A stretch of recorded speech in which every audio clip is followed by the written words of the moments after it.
자, 우리 5주차 수업이니까 또 부지런히 또 나가 보겠습니다. 자, 일단은 첫 번째 우리 목차 좀 보겠습니다. 우리 그 교재는 6페이지부터 시작하죠. 6페이지.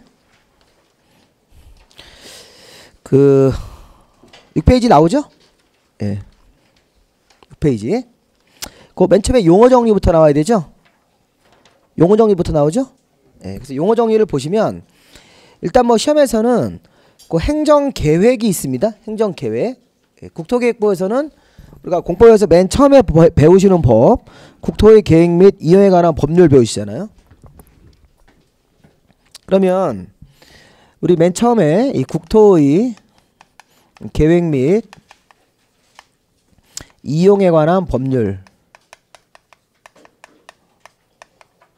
이거 하실 때 보시면 맨 처음에 나오는 법이 그 이렇게 나오는데, 얘가 우리나라 국토 전체에 대해서, 우리나라 국토니까 토지죠, 토지. 예, 토지에 대해서 이제 토지의 이용, 이런 것들을 기본적으로 규제하는 법입니다. 국토의 토지 이용에 대한 규제. 그러니까 토지 소유자들이 마음대로 사용하지 못하게 이제 규제를 하겠다는 거예요. 그런데 여기 보면 이 규제의 방법은 어떤 겁니까? 계획을 만드는 거예요. 생각해 보죠. 우리가 처음에 이제 토지에 대한 규제를 할 때 규제하는 규제는 어떤 방법이 있어야 된다고요. 근데 그 방법 자체가 일단 기본적으로 계획을 배우시는 거예요. 그래서 계획을 우리가 이제 뭐라고 합니까? 행정계획이라고 하죠. 행정계획.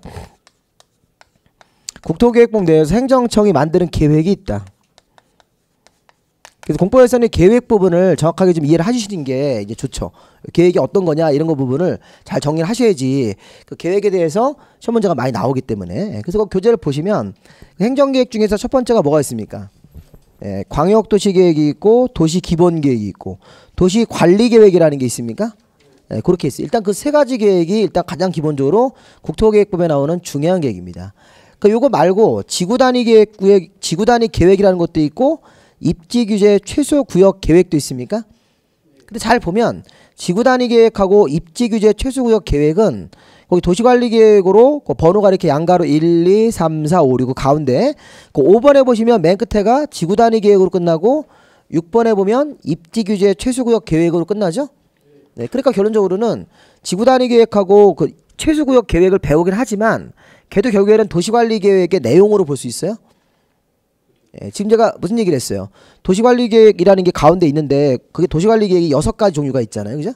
예, 6가지 종류가 있으니까 거기서 5번에 보면 지구단위계획구역을 지정 변경하고 근데 거기다 지구단위계획을 만들죠. 그럼 지구단위계획은 5번 도시관리계획이다 이렇게 할 수 있습니까? 그렇죠? 예, 도시관리계획을 5번을 결정하면 그 지구단위계획이 수립이 되는 거니까 그거 같다고 보셔도 돼요. 자, 6번 도시관리계획을 결정을 하면 그거 뭐가 들어가요? 땅의 입지규제 최소구역 이런 걸 지정하고 거기다가 입지규제 최소구역 계획이라는 걸 수립하게 돼 있습니까? 예. 그러니까 지금 우리는 결국에는 계획이 5가지가 나오지만 실제 중요한 계획은 3가지가 중요하다는 거예요. 3가지 계획을 잘 보면서 그 계획의 의미를 파악을 해 놓으셔야 돼요. 처음에 보시면 우리가 광역도시계획이라는 게 있었죠? 이렇게. 근데 우리가 이제 이거를 좀 처음에 분석할 때 서열이 있지 않습니까? 광역도시계획 밑에 있는 계획이 무슨 계획이에요? 도시기본계획이 되는 거예요. 이렇게. 그 다음에 이제 광역도시계획, 도시기본계획에 이렇게 우리가 수업 전에 봤던 내용으로 이걸 이제 이렇게 얘기합니다. 광역도시계획에 부합하고 도시기본계획으로부터 지침을 받아서 이제 토지 소유자를 실제 이제 규제하는 도시관리계획이라는 게 결정되는 거죠. 거기다 이걸 적으세요. 계획에 서열이 있으니까 이렇게 해야 되겠죠. 도시관리계획 위에 상급계획으로 기본계획하고 뭐가 있습니까? 광역도시계획이라는 게 있는 거예요. 광역도시계획하고 도시기본계획이 도시관리계획 위에 있는 거고, 특히 또 광역하고 도시기본계획과의 관계에서는 광역이 더 우선하는 상위계획이 되는 겁니다. 이런 서열 같은 거 한번 간단하게 좀 적어보시면서 지금 이제 우리가 처음에 용어 배울 때는 이 계획이 조금 어렵더라도 계획을 정리를 좀 해놓으셔야 돼요. 그래서 제가 이제 광역도시계획, 도시기본계획, 도시관리계획을 쭉 정리를 하면서 특히 우리가 요거 이제 하고 나서 바로 거기 2장에 들어가 보면 두 번째 그 파트에 가보면 광역하고 도시기본하고 도시관리계획을 비교를 해가면서 제가 쭉 정리를 할 거예요. 비교를 해가면서. 그래서 조금 우리 어렵지만 그런 부분들 한번 이렇게 보시면서 하다 보면 조금 이제 공부하시는 그 눈이 좀 달라집니다. 자, 그러면 처음에 우리 광역도시계획이 뭐라고 되어 있습니까? 광역도시계획의 핵심은 뭐를 정리하셔야 돼요? 자, 광역이란 말이 넓은 적에 대해서 계획을 만든다 그런 뜻이죠. 그렇죠? 그러면 야 광역이라는 데가 어디냐? 광역도시계획 할 때 광역은 광역계획권이죠. 광역계획권 이렇게 생각하는 거예요. 광역계획권의 장기적인 발전 방향을 제시하는 계획이다. 광역계획권에 대해서 장기적으로 방향 제시하는 계획이다. 장기적으로 발전 방향을 제시한다. 이렇게. 그러면 도시기본계획은 무슨 계획이에요? 도시기본계획은 광역도시계획하고 공통점이 있는데 얘도 장기발전 방향을 제시하는 건 맞는데 이제 차이점이 요건 도시에 대해서 광역도시계획은 광역계획권이고 도시기본계획은 도시인 특별시, 광역시, 자치시, 자치도, 그 다음에 시, 군. 자, 요런 적에 대해서 장기 발전 방향을 제시하는 계획이다. 그러니까 지금 기본적인 핵심 포인트는 광역도시계획이 도시기본계획보다 어떻다는 거예요. 수립하는 범위가 더 넓다는 뜻이에요. 넓다. 왜냐하면 광역도시계획은 광역계획권이라는 거가 우리 예전에 광역계획권 수업 시간에 뭐라고 용어 배웠어요. 2개 이상의 자 이런 도시가 어떻게 돼 있을 때 묶여 있을 때 그런 데가 광역계획권이죠. 도시기본계획은 하나의 도시. 서울이면 서울이라는 도시. 그 다음에 그리고 뭐 인천이면 인천광역시라는 도시 이렇게 각자 도시에 대해서 만드는 계획이 도시기본계획이고 광역도시계획은 2개 이상 도시를 이렇게 묶어가지고 우리 옛날에 뭐 서울시 광역계획권 그런 것도 있었으니까 그러니까 지금 공부하실 때는 일단 자세한 건 좀 이따 배우시고 광역계획권의 장기발전 방향 도시기본계획은 특광시 군, 특별시 광역시, 자치자치도 시군 그런 지역에 대한 장기적인 발전 방향을 제시한다. 그 다음에 약간 차이점이 하나 있는데 도시기본계획은 종합계획이란 말이 붙습니까? 잘 보시면 여러 분야가 들어가 있는 종합계획인데 광역도시계획은 종합계획이라는 규정은 표현 없는 거죠. 종합계획이라는 말 쓰시면 안 된다고요. 그래서 광역도시계획에는 종합계획이라는 표현은 들어있지 않으니까 그것도 약간 차이점을 보시면서 보는 겁니다. 그럼 이렇게 생각을 하셔야 돼요. 광역도시계획하고 도시기본계획의 공통점은 뭐다?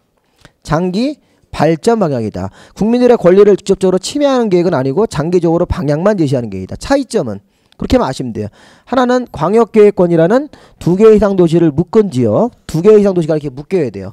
우리 뭐 옛날에 수업 시간에 하듯이 서울특별시를 중심으로 해서 서울특별시 주변의 그 경기도 도시들을 이렇게 전체를 묶어서 2개 이상 도시를 묶어서 거기다 서울시 광역계획권을 정하고 거기다 계획을 만들어주는 거.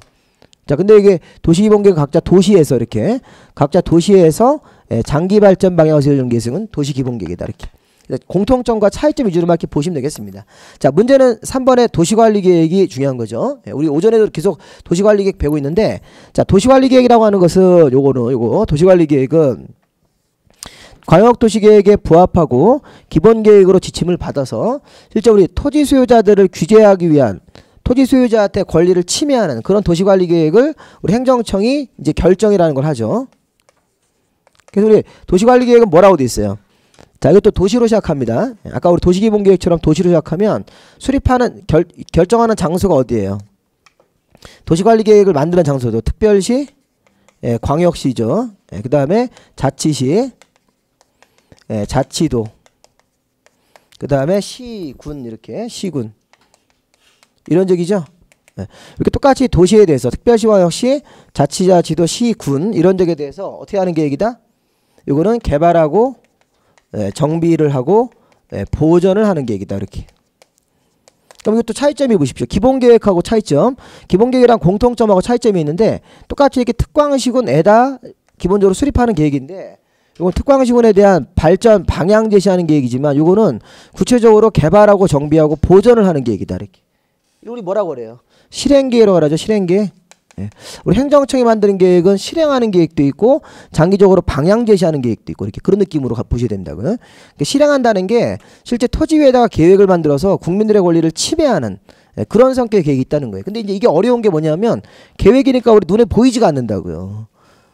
근데 우리가 그런 거랑 똑같은 거예요. 학교 가면 교장 선생님이 이렇게 얘기하는 거하고 담임 선생님이 얘기하는 거하고 틀리죠. 우리 개념이 있는 선생님이면 교장 선생님은 장기적인 방향만 제시하는 분이죠. 교장 선생님이 월요일날 이렇게 전교생들 모아놓고 애국조회 한 다음에 몇 분 단은 휴지 줍고 몇 분 단은 화장실 이러질 않잖아요. 그건 구체적으로 이렇게 지시하는 거니까. 그런 거는 학교 교실에 와서 담임 선생님이 하는 거지 않습니까? 그러니까 교장 선생님 한마디로 그냥 우리 이번 달 이번 주는 뭐 환경미화 힘쓰자 이렇게 하면 끝이죠. 그게 장기적으로 방향 제시하는 거라고요. 그러면 이제 그거를 구체적으로 이제 교실안에 들어와서 지금은 그러지 않았나요? 지금 이제 담임 선생님들이 뭐 하고 뭐 이렇게 시키지 않습니까? 요즘에는 뭐 청소도 이렇게 학교에서 청소하시는 분이 따로 계시다고 하는데, 근데 저희 때는 이렇게 다 분단별로 이렇게 할당을 줬잖아요, 그죠? 몇 분단은 청소 이렇게 몇 번 창문 이렇게, 몇 분단은 저기 골마루 청소하고 이런 거. 근데 뭐 지금은 그렇게 아니지만 하여간 느낌은 그런 느낌이에요, 이게. 그래서 이게 이제 계획 자체가 장기적으로 방향 제시하는 게 2개가 나오고 거기에 따라 도시관리 계획이 나온다는 거예요. 그래서 항상 이틀을 머릿속에 넣고 이제 정리해야 된다고요. 중요한 건 이거죠. 도시관리 계획이 몇 가지 내용으로 결정됩니까? 6개의 내용으로 결정된다. 그래서 보시면 거기 3번의 가운데 도시관리 계획은 특별시광역시, 자치자치도, 시군, 거기가 어디예요? 도시죠. 우리 행정단 중에 그 도시에 대해서 개발정비 보전하는, 자, 맨 끝에 다음 각 호의 계획이다 해가지고, 자, 도시관리계획은 이제 나중에 이제 배우실 건데 이제 결정이란 말 쓸 거예요. 결정. 도시관리계획은 이반 결정이기 때문에 결정되면, 자, 1번 결정되면, 자, 토지 위에 뭐가 들어갑니까? 용도 지역이라는 제도하고 용도 지구라는 게 토지 위에 지정된다고요. 그러면 어떻게 생각해야 돼요? 자, 용도 지역이나 용도 지구가 지정되어서 땅 주인들은 이거에 따라 규제를 받는 겁니까? 그렇죠. 용도 지역이 정하는 대로만 토지 이용을 해야 되고 용도 지구가 정하는 대로만 규제해야 돼요. 그래서 우리 오전에 이런 거 배웠지 않습니까? 이렇게 용도 지역이 뭔지를 종류 배우고 거기에 따라 행위 제한, 건폐율은 몇 프로만 져라, 용적률은 몇 프로 이렇게 쭉 나와야 된다고 이게. 연결고리가 돼서 용도 지구도 그런 거고. 나는 처음 듣는데 와가지고 네, 그러면 일단 들어보셔야 돼요. 이런 것들에 대한 용도 지역이나 지구라는 걸 지정을 해서 또 이런 것들이 변경을 하는 거. 자, 2번 도시관리계획은 자, 거기 보면 용도 구역의 지정 변경인데 우리 그 2번의 용도 구역에는 실제 이걸 이제 풀어주면 이제 4가지가 들어가게 돼 있죠. 네, 우리 거기다 이렇게 한번 써보겠습니다. 자, 여기 2번이 용도 구역이라는 말도 쓰는데 이렇게 써요. 개발 제한 구역, 개발 제한 구역, 그다음에 도시자연공원구역, 도시자연공원구역, 그다음에 시가화 조정구역, 이렇게. 그다음에 수산자원 보호구라는 게 있었죠. 이런 거, 이렇게. 그래서 개발 제한, 도시자연, 시가화나 수산자원 보호구역 같은 걸 우리가 끝에 가다 이게 구역으로 끝나는 건데 이런 것들을 자 땅에다가 지정하거나 변경하는 행위. 이런 것들을 지정하고 변경하는 것도 이 도시관리계획으로 결정하는데 여기 지금 보시면 종류가 4개예요.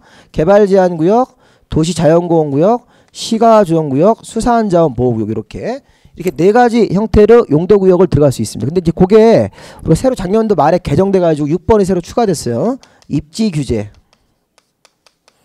입지규제 최소구역이라는 게 있는데 자, 이런 것들은 기본적인 성격을 구별할 때 이렇게 구별하는 거죠. 자, 개발 제한이나 도시자연이나 시가화나 수산자원은 주로 규제를 강화를 해요. 강화. 주로 강화하기 위해서 용도구역을 한다. 물론 여기 수산자원은 이 강화하고 완화 성격이 동시에 있어요. 근데 일단 기본적으로는 강화라고 보시면 되고 요거는 뭐예요? 입지규제, 최소구역은 기본적인 성격의 규제를 최소화하는 구역이다. 네, 그래서 이런 최소화하는 입지규제, 최소구역은 규제를 완화하는 효과가 있다고요. 그래서 얘네들이 우리가 보세요. 저 2번하고 6번을 우리가 합쳐서 용도구역이라고 부르는 거예요. 지금 우리 교재에는 2번이 용도구역의 지정 변경인데 6번을 작년도 말에 새로 이렇게 만들면서 입지규제 최소구역도 그것도 용도구역이라는 범위로 포함시켜라 이렇게 됐었다고요. 그 개정안을 보니까 개정된 내용을 보니까 그러면 결론적으로 용도구역은 몇 종류라고 보시면 되겠습니까? 5종류. 그래서 우리가 지난 시간에 또 했지만 자 이렇게 용도지역은 우리가 토지를 자 21종류 용도지역, 용도지구는 10종류 이렇게. 자, 이런 것들 이제 우리 법에서 이렇게 명칭이 있으니까 그런 것들 명칭을 이렇게 토지 위에다가 지정을 한다고요. 그러니까 용도지역이나 용도지구를 토지 위에다 지정하는 것, 그런 행위 자체가 1번 도시관리기로 결정을 하셔야 되는 거예요. 자, 느낌은 자, 그런 용도지역을 정하는 게 중요한 겁니까? 토지 소유자의 권리를 침해하는 중요한 행위라고요. 그런 거 할 때는 도시관리계획이라는 게 결정에 들어가야 된다고요. 도시관리계획을 결정을 해서 용도지역을 정해야 된다. 왜? 중요한 업무니까. 2번도 개발 제한이나 도시자연이나 시가화나 수산자원도 이렇게. 자, 그 다음에 이제 3번 도시관리계획. 3번 도시관리계획은 기반시설. 자, 기반시설을 설치하거나 정비하거나 개량하는 것. 참고로 우리 기반시설은 잠깐 거기 밑에 보시면요. 거기 그 지금 도시관리계획 그 칸에 밑에 보시면 이런 게 있어요. 기반시설은 교통, 공간, 유통, 공급, 공공문화, 체육, 방제, 보건위생, 환경, 기초 이런 것들이 있죠. 그렇죠. 그래서 그런 것들을 쫙 이렇게 모아서 걔네들이 다 기반시설이 되는 거니까 요런 것들이 기반시설인데 기반시설을 여기다 토지 위에다가 설치를 하거나 기존 기반시설을 정비 이런 걸 할 때는 도시관리계획 결정 중에 3번 결정을 하셔야 되고 자 4번도 보십시오. 4번은 무슨 사업을 해요. 도시개발 사업을 하거나 정비 사업을 하는 것. 자 이런 것들도 도시관리계획으로 결정을 해서 해야 되는 사업이 된다. 그러면 잘 보시면 이런 느낌이 있어요. 자 우선 1번하고 2번하고 6번까지 일단 보시면 돼요. 이런 애들은 용도 지역, 용도 지구, 용도 구역 같은 것들을 토지 위에다가 지정을 하는 거죠. 이건 무슨 사업을 하는 거예요. 땅에다가 구역을 정하는 거예요. 땅에다가 구역이라든가 어떤 명칭을 정하는 거라고요. 땅 주인들을 규제하기 위해서. 땅 주인들은 내가 정하는 용도 지역들에만 이용해라. 내가 정하는 용도 지구대로만 해라. 이게 똑같은 도시관리계획이 아니라는 거예요. 1번, 2번, 6번은 땅에다가 어떤 장소를 정해서 이 장소에서 정한 대로만 토지 이용을 해라. 이런 느낌이고 여기 3번하고 4번은 어떤 사업을 하겠다는 겁니까? 이거는 사업이죠. 이건 사업이에요? 실제 공사를 하겠다는 거예요. 도시가 잘 개발되려면 이런 기반시설 같은 게 잘 있어야 되고 이런 도시개발 사업처럼 새로운 사업도 해야 되고 또 어떤 정비사업 같은 것도 해야 된다고요. 그래서 얘네들이 이제 뭔지는 앞으로 계속 용어를 좀 풀어둘 거고 그러니까 요거 지금 3번하고 4번은 무슨 사업이에요. 그래서 요 두 가지 사업이 어떤 사업이에요. 잠깐 우리 거기 또 맨 밑에 기타 좀 보세요. 기타. 지금 도시관리계획 6가지 중에서 지금 도시관리계획 6가지를 맨날 설명하는데도 그 문제 내용은 맨날 틀려. 아는 것 같지만 계속 틀리다고요 지금. 그래서 이게 지금 계속 뺑뺑이를 돌고 있는 거예요. 도시관리계획까지 6가지 내용을 자꾸 이렇게 이상하게 변형을 해서 문제를 낸다고요. 그럼 그 변형된 내용이 뭐라는 걸 파악을 자꾸 하셔야 된다고 이렇게. 그러니까 도시관리계획의 내용 중에서는 도시계획 사업이 들어가 있습니까? 이렇게 막 변형한다고요. 거기 보시면 맨 밑에 기타 항목에 도시군계획 사업이라고 돼 있잖아요. 자, 이건 그냥 도시계획 사업이라고 읽으셔도 돼요. 군자 떼고.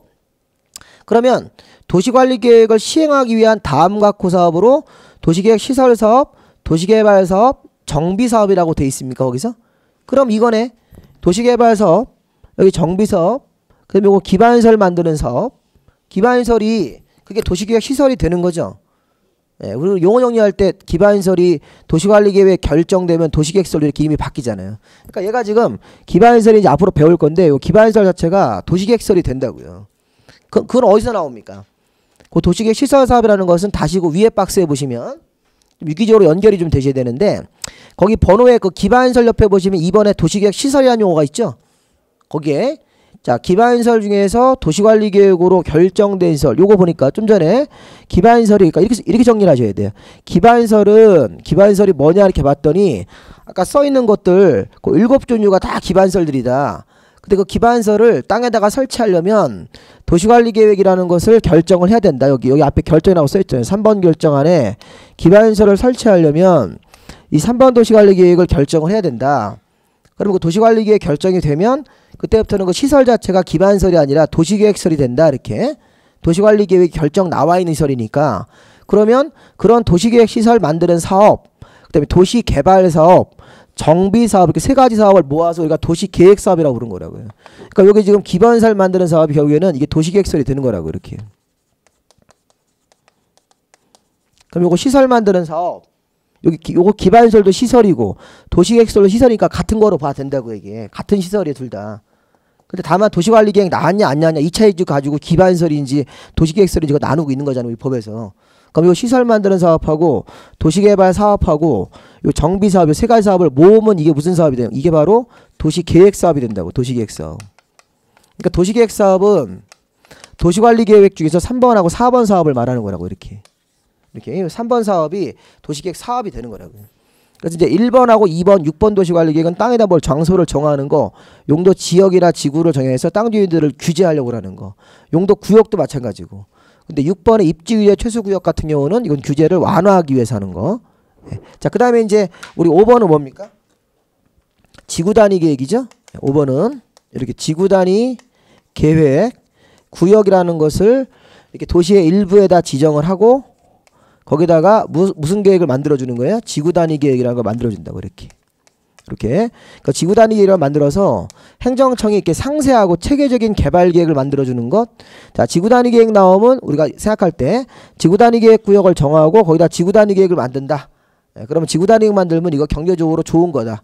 자, 행정청이 개발할 수 있는 계획을 만들어준 거니까 행정청이 이 지구 단위 계획이라는 걸 통해서 개발할 수 있는 그런 계획을 이렇게 만들어주는 거라고요. 그래서 이런 지구 단위 계획이라는 것도 거기 6번, 5번 도시관리 계획이고, 자, 6번 도시관리 계획은 입지 규제 최소 구역이라는 것을 정하고, 그다음 입지 규제 최소 구역 계획을, 자, 여기도 봅니까? 자, 이것도 보세요. 자, 지구 단위 계획 구역이라는 걸 정해서 거기다 뭘 만듭니까? 지구 단위 계획이라는 계획을 만들어서 요 지구 단위 계획이라는 계획을 통해서 개발할 수 있다. 이렇게 해석하는 거고, 여기도 보십시오. 입지 규제 최소 구역이라는 것을 지정을 하고, 그리고 거기다 또 뭐 합니까? 입지 규제 최소 구역 계획이라는 걸 만들어서 입지 규제 최소 구역 계획이라는 걸 만들어서 아까 제가 규제를 최소화하는 그런 규제를 완화하는 형태, 그런 형태를 이 최소 구역 계획으로 정해가지고 완화를 하게 돼 있다. 그래서 이렇게 앞으로 6가지 도시관리 보면서 그러니까 옆에 보면 그 5번하고 4번 한번 좀 보세요. 자, 4번하고 5번 지구 단위 계획 입지 규제 최소 구역 계획. 자, 지구 단위 계획은 시험 문제가 나오면 일부에 대해서 토지 이용을 합리화하고 기능을 증진하는 계획이다. 그게 시험 문제예요. 자, 지구 단위 계획은 도시계획 수립 대상적 전부가 아니라 어디에 대해서? 일부, 전부에 대해서 그랑 무조건 틀리는 거예요. 지구 단위 계획은 도시계획 수립 대상적인 도시에 서울특별시라든가 특광, 시군 같은 도시의 일부 동네를 개발할 때 거기보다 합리적으로 개발하고 또 기능을 증진하고 미관을 개선하고 체계적 계획적으로 관리를 하기 위한 그런 계획이다. 일부에 대해서 만드는 계획이다. 그리고 입지규제 최소구역 계획은 입지규제 최소구역에서 자, 토지의 이용이나 건축물의 건폐율 용적을 높이에 관한 사항을 밑에 줄에 최소구역의 관리에 관한 사항을 자, 최소구역의 관리에 관한 사항을 정하기 위해서 만드는 도시관리 계획이다. 자, 읽어봐도 어렵습니다. 그렇죠? 이거 어려우니까 중요한 포인트가 이거예요. 최소구역의 관리에 관한 사항, 그 관리라는 말이 규제를 완화한다면 완화. 어떻게 완화할 건지 그걸 정하는 계획이 최소구역 계획입니다. 이렇게. 그러니까 우리 법조문은 뭐를 설명을 했는데 설명해 놓은 거 자체가 어려워요. 그러니까 이제 공법이 짜증나는 거라고요. 뭘 읽어보려고 한번 마음 먹고 한번 마음 독하게 먹고 한번 앉아봤는데 읽어보니까 모르는 말로 설명을 해놓고 있어요. 그래서 그걸 자꾸 풀어주셔야 된다고요. 그러니까 지구 단위 계획은 도시의 일부에 대해서 토지 이용을 합리화하는 계획이 행정청이 개발할 수 있게 계획을 짜주는 것, 이게 지구 단위 계획이고, 입지규제 최소구역 계획이라고 하는 것은 입지규제 최소구역 안에서 관리에 관해서 필요한 사항을 정하는 계획이다. 이렇게 그 정도까지만 좀 보시면 되겠습니다. 그래서 시험 문제에서는 뭐 제일 중요한 게 이거예요. 지구 단위 계획은 뭐 일부란 말 나오고, 한번 저 문제를 한번 내볼까요? 자, 광역도시계획은 광역시의 장기 발전 방향이다. 이런 거. 자, 광역계획권을 광역시로 바꾼다고 이렇게. 자, 여기도 보세요. 도시기본계획은 특별시, 광역시, 자치지자치도 이거 갖다가 도로 바꿔요. 도. 지금 도시에 대한 계획이죠. 그렇죠. 근데 이걸 딱 도로 바꿔가지고 시험 문제를 내는 거 이렇게. 자, 이거 도가 아니죠. 시군 이런 식으로 이렇게 바꿔서 그런 것들 가지고 한 번씩 읽어보시면 되고. 자, 도시관리계획은 이렇게 특광시, 군, 도시를 자, 장기적으로 발전 방향 제시하는 게 아니라 개발 정비 보전하는 계획이다. 중요한 거는 6가지가 여기 6가지가 도시관리계획으로 결정을 해야 되는 내용이다. 그럼 시험 문제가 이게 바로 나오죠. 자, 도시관리계획으로 적으세요. 결정되는 내용이 아닌 것은. 그러니까 시험 문제에서는 도시관리계획 결정해서 해야 되는 내용이 아닌 것, 뭐 대표적으로 이런 거 있습니다. 뭐 뒤도 나올 건데 개발 밀도 관리 구역이라는 제도. 자, 개발 밀도 관리 구역, 기반 시설 부담 구역이라는 게 있어요. 이렇게. 자, 개발 밀도 관리 구역하고 기반 시설 부담 구역은 도시관리 계획 결정하고는 상관이 없는 거. 도시관리 결정하고 관련 없이 이 끝에가 구역이라는 표현으로 이렇게 끝났지만 용도 구역이다, 용도 구역이 아니다. 용도구역이 아니라 그냥 구역이 되는 거예요. 이런 것들은 행정청이 개발밀도관리구역이라는 것을 따로 그냥 정하는 거고, 기반시설 부담구역도 따로 이렇게 정한다고. 어떤 목적이 있으니까 정하겠죠. 이런 명칭도. 근데 이게 또 토지 위에 정하는 구역은 맞는데 용도구역은 아니라고요. 용도구역 아니니까 도시관리계획으로 결정하는 것이 아니다. 이렇게. 아니면 뭐 이런 거 할 수 있습니다. 광역계획권의 지정 같은 것도 할 수 있어요. 광역계획권을 정한다. 토지 위에다가 자, 광역계획권이라는 것을 지정을 해요. 이렇게. 그러면 광역계획권을 지정하는 것도 도시관리계획으로 결정하는 거예요? 결정하는 내용이 아니에요. 아니다 이렇게. 왜냐하면 광역계획권도 광역도시계획을 수립할 때 미리 이렇게 광역계획권을 이렇게 정하는 거라고요. 근데 그것도 여기 도시관리계획으로 결정한 항목이 아니잖아요. 이렇게 뭐 그런 걸 이렇게 우리가 연습을 하셔야 되고 또 이런 것도 연습을 하셔야 됩니다. 도시관리계획으로 결정하는 내용 중에서 자, 기반시설은 예를 들어서 기반시설은 도로나 공원, 철도 이런 것들입니까? 예, 그런 용어로 바꿀 수 있으셔야 돼요. 예. 도시관리계획으로 결정하는 내용 중에서 기반시설의 설치다. 그럼 이게 화장시설의 설치다. 이렇게 하면 맞아요, 틀려요? 기반시설을 설치하는 것은 화장시설의 설치다. 이게 같은 말이에요? 여기 용도지역을 정하는 것은 그래서 자연녹지 지역을 정하는 것이다. 이게 같은 말입니까? 여기 용도지구를 정하는 것은 추락지구를 정한다. 이게 같은 말이냐는 거예요. 같은 말이죠. 지금 용도지역은 21가지가 있는데 그 종류 중에서 자연녹지 같은 거 있잖아요. 자연녹지 지역 그런 게 있지 않습니까? 그러니까 이런 거를 자연녹지 지역을 정한다는 것은 용도지역의 지정이라고 해석할 수 있어야 되겠죠. 네. 그러니까 이게 사실은 이 부분이 조금 더 뒤까지 나갔는데 이런 것도 나오면 또 인상이 구겨지지 않습니까 우리가? 14페이지하고 15페이지를 좀 보세요.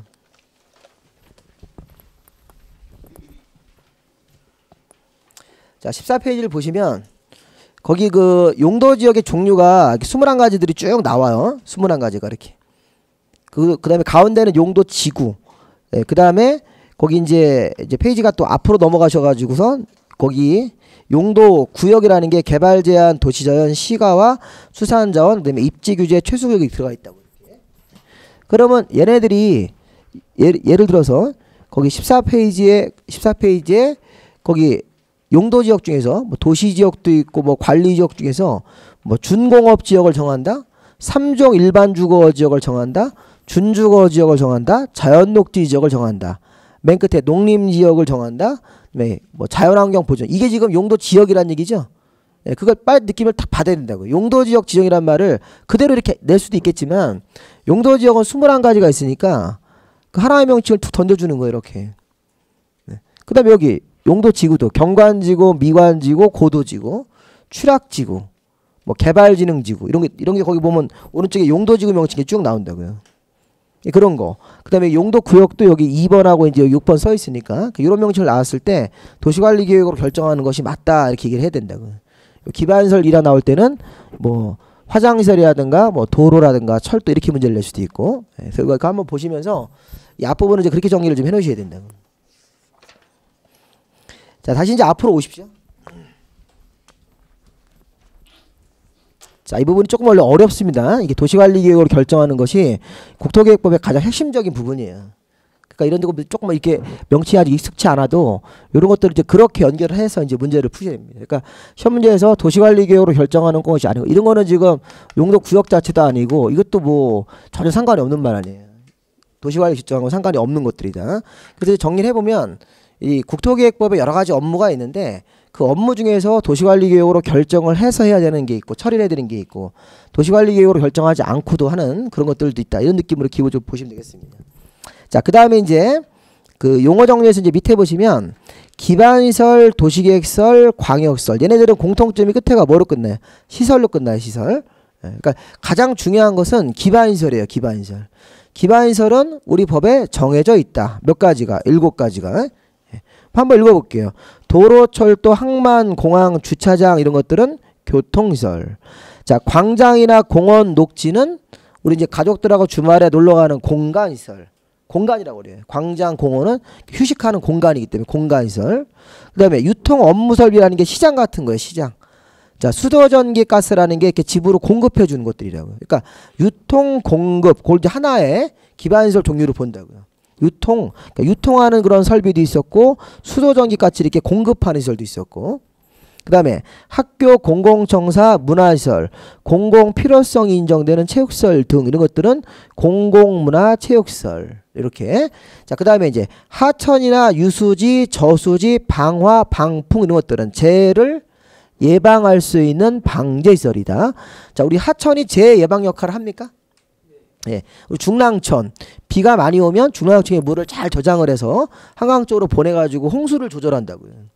저수지도 마찬가지고 유수지 같은 거. 근데 사람이 죽으면 이제 화장을 하고 공동묘지에 매장을 하고 봉안시설, 우리 봉안시설이라는 게 납골당 얘기하는 거고요. 자연장지는 수목장 같은 거 하는 거예요. 그럼 이런 것들은 다 우리 뭐로 분류합니까? 보건위생. 예, 그 다음에 이제 환경기초 한번 읽어보시면 되겠습니다. 거기서 우리가 방제하고 보건위생하고 환경기초가 중요한 거예요. 예, 거기서 이제 시험 문제를 어떻게 했지? 우리 그 작년도에 나왔던 문제인데 하천이나 유수지, 저수지, 그 다음에 그 하수도는 방제시설이다 이렇게 문제를 냈어요. 지금 제가 뭐라 했습니까? 하천, 유수지, 저수지, 그 다음에 하수도 이런 것들은 방제시설입니까? 아니죠. 하수도는 방제가 아니라 환경기초로 봐야 된다고요. 예, 그렇게 섞는 거예요 문제를. 그게 아니면 올해는 이제 그 유사한 문제로 화장시설이나 공동묘지나 봉안시설 이런 거하고 다른 거하고 섞을 수도 있어요. 이렇게. 예, 그런 것들은 이 보건위생이니까 그 방제, 보건위생, 환경기초를 좀 잘 보고 세 가지만 잘 구별을 좀 해놓으시면 되겠습니다. 그러면 기반시설이 그런 건데 기반시설이 이렇게 7종류가 있고 여러 가지 써 있는 것들이 기반시설이다. 그러면 우리가 이제 앞으로 기반시설이 뭐냐 이렇게 물어보면 어떻게 해야 돼요? 국토계획법에 7종류로 예, 규정되어 있는 것들이 다 기반시설이라고요. 이게 여기다 다 쓰진 않았지만 실제 이게 기반시설이 한 56가지가 된다고요. 기반시설이. 종류는 7종류고. 그러면 어떻게 하면 이제 기반시설이 도시계획서에 되는 거예요? 기반시설이. 예, 아까 기반시설이 도로나 공원 뭐 그런 건데 기반시설 중에서 도시 예, 관리 계획을 기반시설을 설치하기 위해 도시관리 계획을 뭐하면 결정을 하면 예, 그래서 기반시설 중에서 어떤 특정 땅에 도시관리계획이라는 게 결정이 됐다. 예, 그러면 그게 뭐가 되는 거예요? 도시계획서에 되는 거라고 이렇게. 그렇게 되면 결정이 되면 그때부터는 그 시설 자체를 도시계획 시설 이렇게 부른 거라고요. 예, 거기다가 이런 거 그림 하나 그려볼까요? 자, 우리 또 앞으로 또 할 건데, 자, 우리가 보통 뭐 제가 이제 수업 시간에 그 얘기를 제일 많이 해요. 도로가 넓어지는 거.